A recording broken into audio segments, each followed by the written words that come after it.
Bueno, ya habrá tiempo para conversar sobre otros temas de carácter eminentemente político, como la elección del fiscal general de la República y otros temas que también son parte de la agenda nacional. Pero es importante para nosotros aquí en Hechos AM hablar también sobre cómo están subiendo el precio de algunos productos de la canasta básica que a la base tienen también el aumento en el precio de los combustibles, cómo eso está afectando a la población salvadoreña, pero también para preguntar si se está haciendo algo respecto a este tema. ¿Qué están haciendo las autoridades para tratar de equilibrar esos precios que han tenido una subida importante? Igualmente el precio de la harina, ¿no? La harina de trigo en nuestro país, que es materia básica, insumo básica o básico para la fabricación del pan, que todos los días está en su mesa.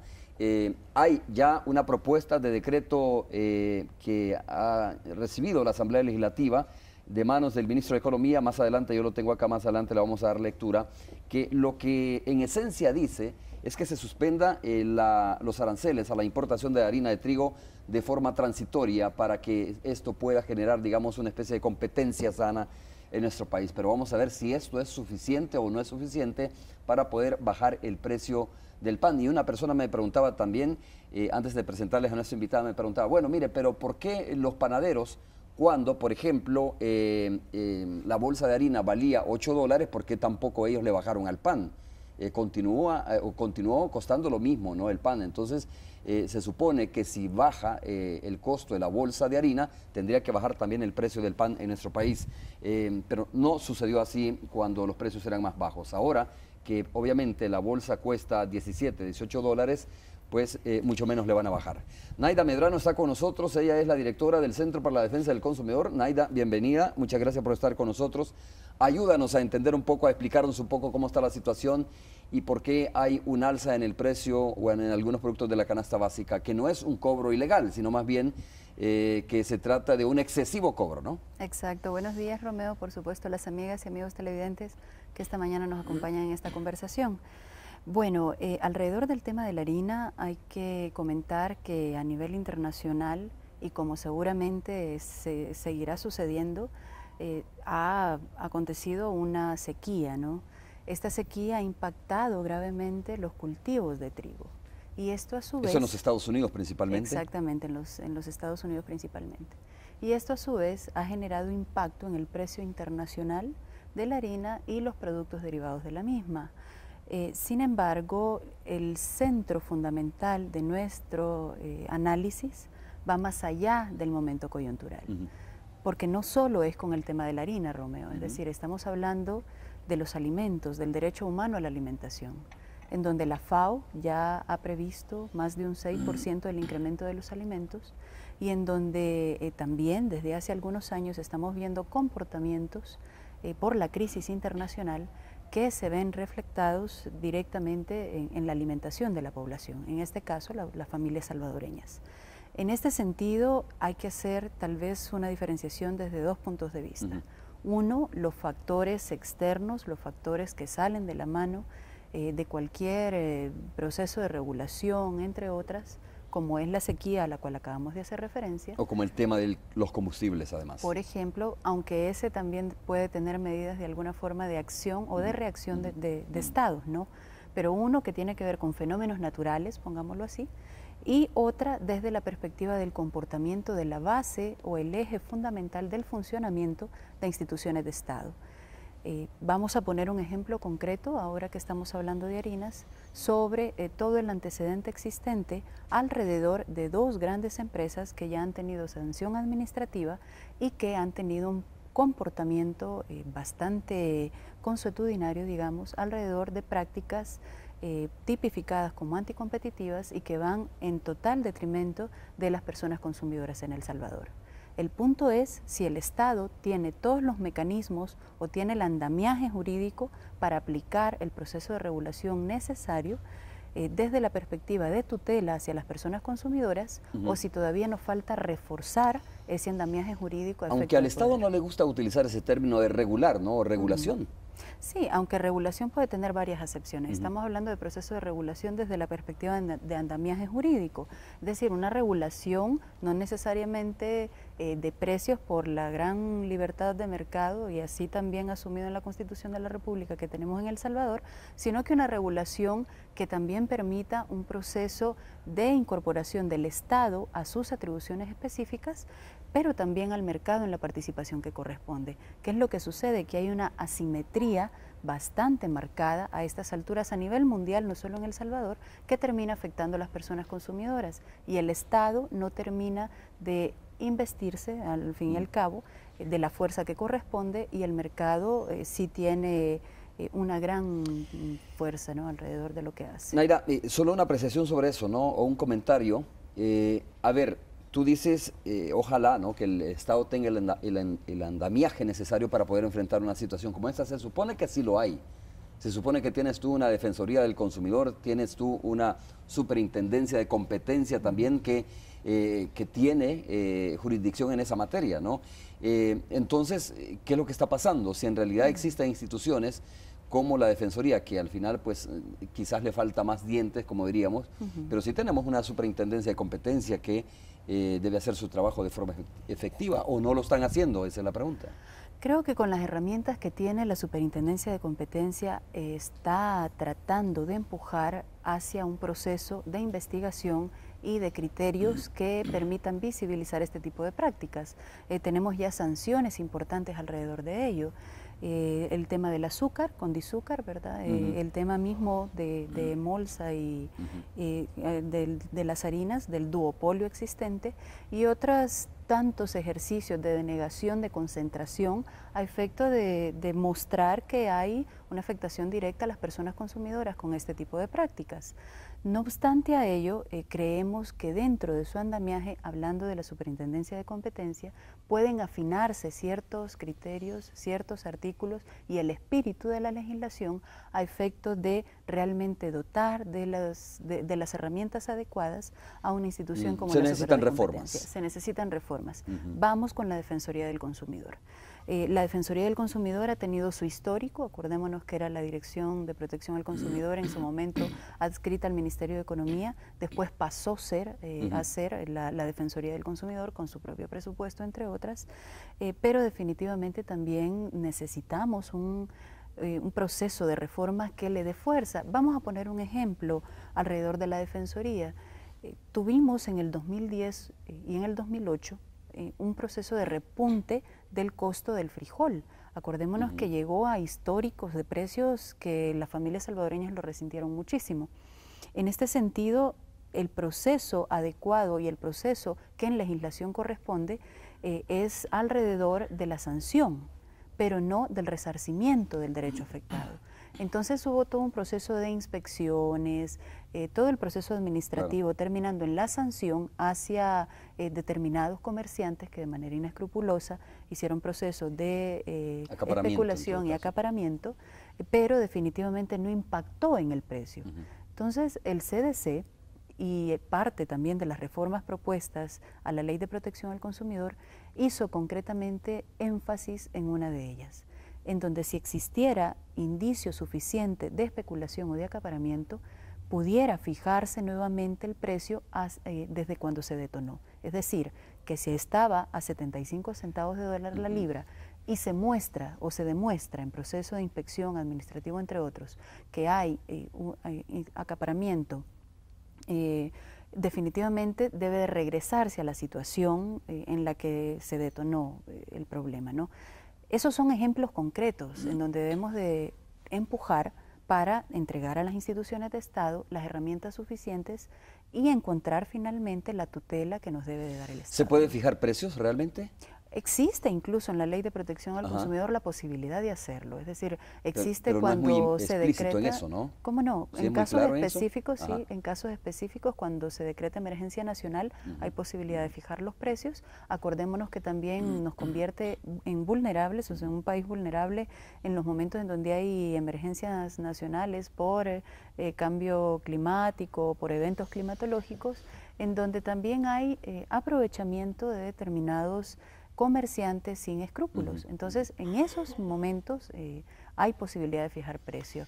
Yo no recuerdo, no tengo ahora en histórico un hecho paradigmático desde institución de Estado que haya fijado precios para la protección de personas consumidoras. A eso me refiero, que es un modelo económico que prohíbe prácticamente ese tipo de conceptos, ¿no? Como regulación, como fijación de precios, etcétera, porque el principio básico de este modelo económico es que la oferta y la demanda se regulan o regulan los precios, que el juego libre de la oferta y la demanda son los que regulan el mercado, ¿no?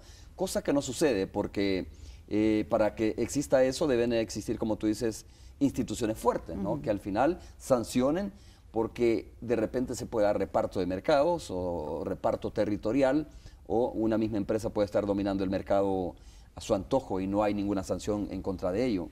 Lamentablemente, Naira, tengo que decirlo, no pudimos, por más gestión que hicimos el día de ayer, de tener la posición de la Defensoría del Consumidor. Nosotros tenemos una colaboración muy abierta con ellos, pero se nos dijo que solo la directora, ¿no? La presidenta de la Defensoría del Consumidor podía brindar informaciones y que no había otra persona capaz de hacerlo respecto al tema de las harinas específicamente, porque queríamos conocer qué estaban haciendo ellos precisamente para ponerle más transparencia a este mercado, que no tiene muchas herramientas, entiendo, la Defensoría del Consumidor en esta materia, sino más bien vigilar, procesar alguna denuncia, pero no tiene los dientes que necesitaría, digamos, el sistema como para poder, digamos, sentar un precedente, ¿no? Pero bueno, mira, ¿de qué se trata esto? Se trata de buscar las herramientas, la manera de cómo estabilizar los precios, como decíamos, de los productos de la canasta básica y en este caso también del tema de la harina, ¿no? Dos mecanismos quizás. Uno es el que tú estás mencionando, fijar precios o regular precios, y la otra sería meterle más competencia al mercado, ¿no? Ahí es donde vienen las medidas que aparentemente está poniendo en marcha el Ministerio de Economía, y me estoy refiriendo específicamente al tema de las harinas, en donde se ha presentado a la Asamblea Legislativa el día de ayer precisamente. Se presentó ante la Asamblea Legislativa esta solicitud o propuesta de decreto firmada por el ministro de Economía, José Armando Flores Alemán, en donde dice lo siguiente: cumpliendo especiales instrucciones del señor Presidente de la República, me permito presentar a esa honorable Asamblea por el digno medio de ustedes, dice, con base a lo establecido en el ordinal segundo del artículo 133 de la Constitución, a efecto de otorgar la iniciativa de ley al proyecto de decreto legislativo que contiene modificación del arancel centroamericano de importación. Es decir, que en esencia es lo que está buscando, que los aranceles se pueden eliminar de forma temporal para importar harina. Digo, esas son las únicas medidas que van quedando, ¿no? Creo que no. ¿No? Creo que estamos reaccionando nuevamente de acuerdo a la emergencia, lo cual es importante, nadie dice que no. Que tomar medidas, por ejemplo, para que el impacto del precio no llegue de manera tan elevada, tan directa a la persona consumidora, pero no es todavía suficiente. Creo. Esa es una reacción. Es una reacción, por supuesto, inmediata por lo que se ha venido provocando y por lo que se prevé también del aumento de los precios. La Defensoría del Consumidor, de hecho, lo que hizo en proceso fue verificación que existiera suficiente harina en el mercado a efecto de que no tuviera que trasladarse el incremento aún. Importante, yo creo que eso es importante. Sin embargo, necesitamos ver todavía más allá del proceso que detona, es decir, del aumento del precio. Y si bien es cierto, tenemos una emergencia porque este tipo de acciones terminan afectando directamente a los bolsillos de las familias salvadoreñas, si no generamos un mecanismo de contención integral y colectivo, estas emergencias se nos van a convertir en la costumbre y no en el hecho aislado. Es importante el que se quite el arancel de manera temporal, de manera transitoria, pero no nos quita el problema. El CDC ha hecho un proceso de análisis, por ejemplo, pensar que la región centroamericana, proyectada tal cual, debe de generar, por ejemplo, reservas de granos básicos, entre otras, que permita tener todo un proceso que abastezca a la población en toda la región. ¿Y cómo se genera esa reserva? hay que también ampliar la brecha de la agricultura. La diversificación de la agricultura, ¿no? Por ejemplo, producir lo nuestro, por decirlo de esa producir manera. lo nuestro. O sea, empezar también un circuito diferente de pensamiento y de política pública. Reactivar el agro no es nada fácil, sobre todo en estos tiempos en donde hay que considerar el cambio climático, pero ahí es donde deben de venir propuestas novedosas, propuestas distintas que permitan a la región centroamericana proyectarse tal cual. Hace poco vimos, por ejemplo, la manifiesta disposición de los gobiernos centroamericanos, de los diferentes gobiernos centroamericanos, con relación al tema de seguridad alimentaria. Creo que es importante, sin embargo, si no se abre a la población el proceso de debate para la construcción de la política pública, seguirán orbitando las políticas públicas mismas alrededor de decisiones que, por no afectar grandes intereses, no terminan de beneficiar a la población que así lo necesita, ¿no? Naida, ¿tú tienes cifras recientes del aumento que han tenido los productos de la canasta básica, por ejemplo, o algunos productos de la canasta básica, y cómo se ha movido el tema también de las harinas en los últimos meses, que, a ver, de enero, creo, ¿no?, a la fecha ha tenido un aumento muy significativo, o mejor dicho, de enero a junio se mantuvieron estables los precios de la harina, pero julio, agosto tuvo un aumento muy significativo y que por supuesto ha impactado en el precio y el tamaño del pan francés, por ejemplo. Sí, bueno, hay que comentar que a lo largo del año ha existido cierta tendencia de estabilidad del precio en cuanto a la canasta básica alimentaria. Esto incluso descansa sobre la disminución que existió o la baja del precio de los hidrocarburos, de los combustibles, ¿no? Tenemos que prever que nuevamente va a la alza, y uno de los primeros elementos que impacta al irse a la alza es precisamente los alimentos. Entonces, si bien es cierto, ha habido una tendencia de estabilización de precios, lo que tenemos que hacer es tener una vigilancia permanente para que este tipo de noticias de especulación no terminen impactando directamente a la economía familiar. Tenemos, por ejemplo, en el comportamiento de maíz, frijol rojo de seda, arroz y azúcar, debemos de decir que nuestra fuente es la Digestic. Sin embargo, algunos datos no están totalmente actualizados, por lo que tuvimos que disgregarlo por productos y no desde el costo total de la canasta básica alimentaria, en donde tenemos sí algunos incrementos específicos. Por ejemplo, en el frijol rojo de seda tuvimos un incremento en julio y hay una leve disminución ahora en agosto, pero hay que estar vigilantes para ver si este no vuelve nuevamente a un proceso de repunte. Pero a juzgar por las gráficas, Naida, no son aumentos muy significativos, ¿no? No, sí? no necesariamente. Sin embargo, cuando se hace una práctica familiar de la compra permanente del insumo, por breve o por muy pequeño que sea el incremento, evidentemente significa una erogación del presupuesto familiar, ¿no? Entonces ahí es donde hay que tomar atención, tomando en consideración la capacidad adquisitiva de las familias salvadoreñas. Creo que eso es fundamental. No es lo mismo 20, 25, 30 centavos para personas que estamos en un rango determinado de posibilidad de pago, que para otro tanto que sienten el impacto de manera más Creo directa. que eso es importante, esa diferencia que tú acabas de hacer, ¿no? Es decir, uno dice, sí, pero subió 20 centavos, ¿no? Para una persona tal vez de clase media puede significar muy poca plata, pero para una persona que esos 20 centavos le significa el pasaje también para ir al hospital, por ejemplo, eso es muy dramático en su economía. Vamos a hacer la primera pausa comercial. Vamos a pasar con Carolina Mengíbar para actualizar el tráfico vehicular y regresamos con Naida Medrano.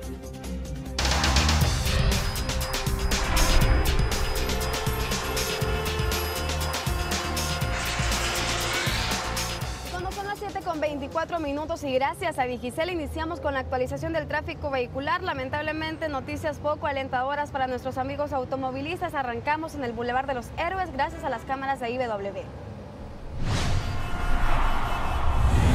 Como vemos, congestión, carga vehicular en ambos carriles, sobre todo en el carril que viene desde la Universidad de El Salvador para incorporarse a la 49, pero fluyendo por el momento, así que puede ser una buena opción para usted si necesita transitar por esta zona a esta hora de la mañana. La opción también que les recomendaba era la prolongación al Boulevard Constitución, pero por el momento me informan de que el tráfico está bastante pesado en esa arteria, así que tome nota de inmediato que nos tienen las cámaras en la Alameda Roosevelt. Vemos congestionado el carril que conduce desde la Plaza Salvador del Mundo hacia el centro de San Salvador, como es bastante frecuente. Armarse de paciencia si ya está en medio del congestionamiento o buscar rutas alternas si aún está a tiempo. Así que En este caso puede ser la Avenida Olímpica para que se evite contratiempos, ¿no? Y pueda llegar muy puntual a cada uno de sus destinos. Asimismo, como vemos, el carril contrario despejado. Ahora, ¿qué nos tienen las cámaras en el Boulevard de los Próceres? Carga vehicular, sobre todo en el carril que conduce del Monumento del Hermano Lejano hacia la Ceiba de Guadalupe, pero está fluyendo por el momento. Está más fluido aún en el carril contrario. Tomar rutas alternas, en este caso pueden ser la Alameda Manuel Enrique Araujo, aunque también nos reportan tráfico lento en esa zona. Y sobre la Avenida Jerusalén también pues hay tráfico, así que armarse de paciencia, pero como vemos está fluyendo el tránsito en esta arteria. De inmediato la carretera panamericana gracias a las cámaras de IBW. Bueno, en la carretera panamericana, como observan a mis espaldas, también el tráfico está lento, así que tomarlo en cuenta si vienes del occidente del país. También nos reportan congestionamiento sobre el Boulevard Santa Elena, sobre el Boulevard Orden de Malta, así que prácticamente el perímetro está bastante lento sobre la calle que conduce del occidente hacia Santa Tecla, de Santa Tecla, Antiguo Cuscatlán y Antiguo Cuscatlán hacia la capital, así que mucha precaución. Como siempre, tráfico pesado sobre el Boulevard del Ejército, autopista Comalapa y en el centro de la capital debido a actos de conmemoración que se están realizando, y hacerles hincapié en que Alertas MOB pues anunció que a partir de las 10 estará cerrado un tramo de la Troncal del Norte, específicamente a la altura del Puente El Tule, hasta las 2 de la tarde, tomarlo en cuenta si se pretende viajar hacia el norte del país. Con esto nos vamos a pausa comercial, pero no nos cambien.